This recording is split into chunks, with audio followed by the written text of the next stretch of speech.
गल वेले दे विच तुहाडा यार, तुहाडा बेली, तुहाडा संगी, तुहाडा मित्र जुल्फकार जट तुहाडी खिदमत विच हाज़र है।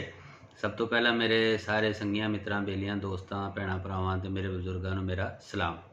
उस तो बाद विच अज तुहाडे नाल कुछ मैं गल्लां करनियां चाहांगा। वो गल्लां इस किस्म दियां ने कि असी ये चैनल जिहड़ा बनाया है इहदी खास एक वजह है। सिर्फ शुगल मेला नहीं बल्कि असी अपनी माँ बोली नूं प्रमोट करना चाह रहे हैं और ਇਹਦੇ ਵਿੱਚ ਅਸੀਂ बहुत सारा ਮਵਾਦ ਲੈ ਕੇ ਆਵਾਂਗੇ ਜਿਹਦੇ ਵਿੱਚ ਸਾਡੇ ਪੰਜਾਬੀ ਦਾਨਿਸ਼ਵਰ ਹੋਣਗੇ।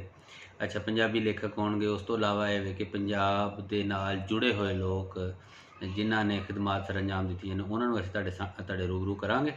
ਇਸ ਤੋਂ ਹਟ ਕੇ ਇਹ ਵੇ ਕਿ ਮਾਂ ਬੋਲੀ ਦੇ ਹਵਾਲੇ ਨਾਲ ਸਾਡੀਆਂ ਜਿਹੜੀਆਂ ਰਸਮਾਂ ਕਸਮਾਂ ਖੇਡਾਂ ਰੀਤੀ ਰਿਵਾਜਾਂ ਸਾਰੀਆਂ ਹਨ ਉਹਨਾਂ ਨੂੰ ਵੀ ਤੁਹਾਡੇ ਰੂਬਰੂ ਲੈ ਕੇ ਆਵਾਂਗੇ, ਮੁਤਾਰਫ ਕਰਵਾਵਾਂਗੇ। ਫਿਰ ਅਸੀਂ ਪਿਛਲੀ ਸਦੀ ਦੇ ਵਿੱਚ ਜੋ ਕੁਛ ਅਸੀਂ ਭੁੱਲ ਬੈਠੇ ਹਾਂ, ਜਿਹੜੇ ਵੇਲੇ ਅਸੀਂ ਗਵਾ ਬੈਠੇ ਹਾਂ, ਉਹਨਾਂ ਨੂੰ ਅਸੀਂ ਯਾਦ ਕਰਾਂਗੇ ਔਰ ਅਸੀਂ ਉਹ ਆਪਣੀਆਂ ਮਿੱਠੀਆਂ ਸਲੂਣੀਆਂ ਜਿਹੜੀਆਂ ਸਾਡੀਆਂ ਯਾਦਾਂ ਨੇ ਉਹ ਸਾਰੀਆਂ ਤੁਹਾਡੇ ਨਾਲ ਸਾਂਝੀਆਂ ਕਰਾਂਗੇ।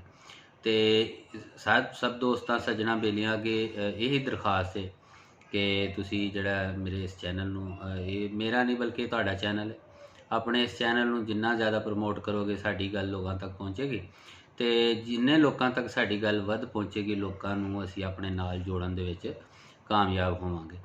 ਤੇ ਜੁੜੇ ਵੀ ਰਹੋ, ਸਬਸਕ੍ਰਾਈਬ ਵੀ ਕਰੋ, ਲਾਈਕ ਵੀ ਕਰੋ ਤੇ ਇਹਨੂੰ ਸ਼ੇਅਰ ਵੀ ਕਰੋ ਕਿਉਂਕਿ ਇਹ ਜਿੰਨੀ ਗੱਲ, ਬਲਕਿ ਇਹਦੇ ਵਿੱਚ ਮੈਨੂੰ ਇੱਕ ਚੁਟਕਲਾ ਯਾਦ ਆ ਗਿਆ। ਸਾਡੇ ਪਿੰਡਾਂ ਥਾਵਾਂ ਦੇ ਵਿੱਚ ਜਦੋਂ ਅਸੀਂ ਛੋਟੇ ਛੋਟੇ ਨਿੱਕੇ ਨਿੱਕੇ ਹੁੰਦੇ ਸੀ ਨਾ ਤੇ ਅਸੀਂ ਦੇਖਦੇ ਹੁੰਦੇ ਕਿ ਗੱਲ ਕਿਸੇ ਪਾਸੇ ਫਲਾਣੀ ਹੁੰਦੀ ਸੀ ਨਾ ਤੇ ਪਿੰਡ ਦੇ ਵਿੱਚ ਕੋਈ ਇੱਕ ਐਸੀ ਔਰਤ ਜ਼ਰੂਰ ਹੁੰਦੀ ਸੀ, ਐਸੀ ਜਨਾਨੀ ਜ਼ਰੂਰ ਹੁੰਦੀ ਸੀ ਕਿ ਜਿਹਦੇ ਬਸ ਭਾਵੇਂ ਕੰਧ ਦੇ ਓਹਲੇ ਖਲੋਤੀ ਹੋਏ ਤੇ ਕੋਈ ਗੱਲ ਹੋ ਜਾਂਦੀ ਸੀ ਤੇ ਬਸ ਫਿਰ ਪੂਰੇ ਪਿੰਡ ਦੇ ਵਿੱਚ ਫੈਲ ਜਾਂਦੀ ਸੀ।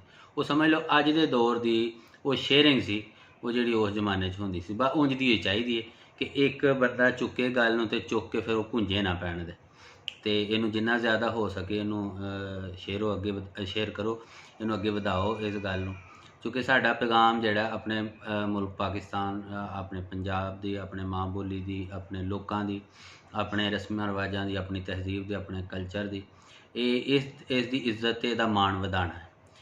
ਇਸ ਤੋਂ ਹਟ ਕੇ ਇਹ ਵੇ ਕਿ ਅਸੀਂ ਇਨਸ਼ਾਅੱਲਾ ਇਸ ਨੂੰ ਅੱਗੇ ਤੱਕ ਲੈ ਕੇ ਚੱਲਾਂਗੇ ਜਿਹਦੇ ਵਿੱਚ ਸਾਡੇ ਨਾਲ ਬਹੁਤ ਮਾਣ ਪ੍ਰਮਾਣ ਵਾਲੀਆਂ ਸ਼ਖਸੀਅਤ ਜਿਹੜੀਆਂ ਨੇ ਉਹ ਸਾਡੇ ਨਾਲ ਜੁੜਨਗੀਆਂ ਅਤੇ ਐਸੀਆਂ ਹਸਤੀਆਂ ਤੁਹਾਡੇ ਨਾਲ ਮੁਤਾਰਫ ਕਰਵਾਵਾਂਗੇ ਕਿ ਜਿਨ੍ਹਾਂ ਨੇ ਵਕਤ ਗਾਲਿਆ, ਜਿਨ੍ਹਾਂ ਨੇ ਅੱਛਾ ਖਾਸਾ ਪੈਂਡਾ ਜਿਹੜਾ ਉਹ ਵੱਢਿਆ। ਉਸ ਤੋਂ ਹਟ ਕੇ ਇਹ ਵੇ ਕਿ ਉਹਨਾਂ ਦੀ ਜ਼ਿੰਦਗੀ ਦੇ ਵਿੱਚ ਬਹੁਤ ਸਾਰੀ ਖਿਦਮਤ ਹੋਣਗੀਆਂ। ਬਾਕੀ ਜਿਹੜਾ ਸਾਡਾ ਅਸੀਂ ਜਿਹੜੀਆਂ ਚੀਜ਼ਾਂ ਭੁੱਲ ਬੈਠੇ ਹਾਂ, ਮਸਲਨ ਸਾਡੀਆਂ ਕੁਛ ਰੀਤੀ ਰਿਵਾਜ ਸਨ, ਸਾਡੇ ਖੇਡ ਸਨ, ਸਾਡੀ ਜਿਹੜੀ ਸਕਾਫਤ ਸੀ, ਸਾਡਾ ਜਿਹੜਾ ਕਲਚਰ ਸੀ, ਉਹ ਤਕਰੀਬਨ ਪੰਜਾਬ ਵਾਲੇ ਅਸੀਂ ਖਾਸ ਤੌਰ 'ਤੇ ਜਿਹੜੇ ਲਹਿੰਦੇ ਪੰਜਾਬ ਵਾਲੇ ਉਹ ਭੁੱਲੀ ਬੈਠੇ ਹਾਂ। ਉਹਦੀ ਵਜ੍ਹਾ ਇਹ ਵੇ ਕਿ ਅਸੀਂ ਜ਼ਿਆਦਾਤਰ ਜਿਹੜੇ ਪੰਜਾਬ ਨੇ ਆਪਣੇ ਆਪ ਨੂੰ ਬਿਹਤਰ ਕੀਤਾ ਕਿਉਂਕਿ ਖੇਤੀਆਂ ਦੇ ਵਿੱਚ ਤਾਂ ਜਾਨ ਨਹੀਂ ਰਹੀ ਅਤੇ ਹਰ ਬੰਦਾ ਅੱਛੇ ਮੁਸਤਕਬਲ ਵਾਸਤੇ ਇੱਕ ਸ਼ਹਿਰ ਤੋਂ ਦੂਜੇ ਤੋਂ ਤੀਜੇ ਅਤੇ ਸ਼ਹਿਰ ਤੋਂ ਅਗਲੇ ਸ਼ਹਿਰੋਂ ਫਿਰ ਅੱਗੇ ਮੁਲਕ, ਦੂਸਰੇ ਮੁਲਕਾਂ ਦੇ ਵਿੱਚ ਲੋਕ ਕੰਮ ਕਰਨ ਵਾਸਤੇ ਹਿਜਰਤ ਕਰ ਗਏ। ਤੋ ਹਿਜਰਤ ਜਦੋਂ ਹੁੰਦੀ ਹੈ ਨਾ ਤਾਂ ਉਦੋਂ ਬੋਲੀ ਜਿਹੜੀ ਹੈ ਕਈਆਂ ਬੋਲੀਆਂ ਦੇ ਵਿੱਚ ਜਿਹੜੀ ਉਹ ਚਲੀ ਜਾਂਦੀ ਹੈ। ਬਹੁਤ ਸਾਰੀਆਂ ਬੋਲੀਆਂ ਮਿਕਸ ਹੋ ਕੇ ਤੇ ਬੰਦਾ ਆਪਣੀ ਬੋਲੀ ਤੋਂ ਤਕਰੀਬਨ ਦੂਰ ਹੋ ਜਾਂਦਾ। ਬਹੁਤ ਸਾਰੀਆਂ ਕੌਮਾਂ ਮੈਂ ਦੇਖੀਆਂ ਔਰ ਕੌਮਾਂ ਅੱਗੇ ਉਹੀ ਵੱਧਦੀਆਂ ਜਿਹੜੀਆਂ ਆਪਣੀ ਮਾਂ ਬੋਲੀ, ਆਪਣੀਆਂ ਰਸਮਾਂ ਕਸਮਾਂ ਦੇ ਨਾਲ, ਆਪਣੇ ਕਲਚਰ ਦੇ ਨਾਲ ਜੁੜੀਆਂ ਰਹਿੰਦੀਆਂ।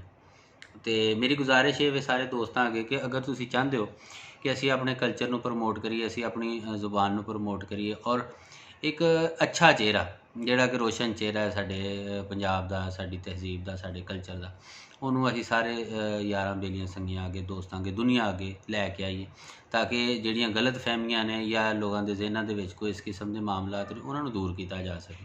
ਅਤੇ ਇਹ ਇਸੇ ਸੂਰਤ ਦੇ ਵਿੱਚ ਹੋ ਸਕਦਾ ਹੈ ਅਗਰ ਤੁਸੀਂ ਲੋਕ ਸਾਥ ਦਿਓ, ਤੁਸੀਂ ਮੁਹੱਬਤ ਕਰੋ, ਤੁਸੀਂ ਇਸ ਚੈਨਲ ਨੂੰ ਪ੍ਰਮੋਟ ਕਰੋ ਕਿਉਂਕਿ ਇਹ ਚੈਨਲ ਤੁਹਾਡੀ ਮਦਦ ਦੇ ਬਗੈਰ ਅੱਗੇ ਨਹੀਂ ਵੱਧ ਸਕਦਾ ਜਦ ਤੱਕ ਕਿ ਤੁਸੀਂ ਸਾਥ ਨਹੀਂ ਦਿੰਦੇ। ਤੁਹਾਡਾ ਸਾਥ ਬਹੁਤ ਜ਼ਰੂਰੀ ਹੈ ਔਰ ਇਹ ਸੰਗ ਨਾਲ ਰਹੇਗਾ ਅਤੇ ਇਨਸ਼ਾਅੱਲਾ ਸਾਡੀ ਵੀ ਟੌਰ ਹੈ, ਅਸੀਂ ਵੀ ਅੱਗੇ ਨਿਕਲਾਂਗੇ ਔਰ ਤੁਹਾਨੂੰ ਨਾਲ ਲੈ ਕੇ ਚੱਲਾਂਗੇ, ਤੁਹਾਡੀਆਂ ਮੁਹੱਬਤਾਂ ਨੂੰ ਨਾਲ ਲੈ ਕੇ ਚੱਲਾਂਗੇ ਔਰ ਇਹੀ ਮੁਹੱਬਤਾਂ ਅਸੀਂ ਸਾਂਝੀਆਂ ਕਰਨੀਆਂ ਜਾਣਦੇ ਹਾਂ ਔਰ ਇਨਸ਼ਾਅੱਲਾ ਕਰਕੇ ਵਿਖਾਵਾਂਗੇ। ਤੁਹਾਡਾ ਆਪਣਾ ਵੀਰ, ਤੁਹਾਡਾ ਆਪਣਾ ਭਾਈ, ਆਪਣਾ ਮਿੱਤਰ ਸੱਜਣ ਬੇਲੀ ਜ਼ੁਲਫਕਾਰ ਜੱਟ ਹਮੇਸ਼ਾ ਜਦੋਂ ਵੀ ਯਾਦ ਕਰੇਗਾ ਤੁਹਾਨੂੰ ਮੁਹੱਬਤ ਦੇ ਲਫ਼ਜ਼ਾਂ ਨਾਲ ਹੀ ਯਾਦ ਕਰੇਗਾ। ਅਤੇ ਇਹ ਮੁਹੱਬਤ ਜਿਹੜੀ ਇਹ ਮੁਹੱਬਤ ਦੁਨੀਆ ਦੀ ਸਭ ਤੋਂ ਵੱਡੀ ਤਾਕਤ ਹੈ ਜਿਹੜੀ ਹਰ ਜੰਗ ਨੂੰ ਜਿੱਤਣ ਦਾ ਜਿਹੜਾ ਸਭ ਤੋਂ ਵੱਡਾ ਹਥਿਆਰ ਹੈ।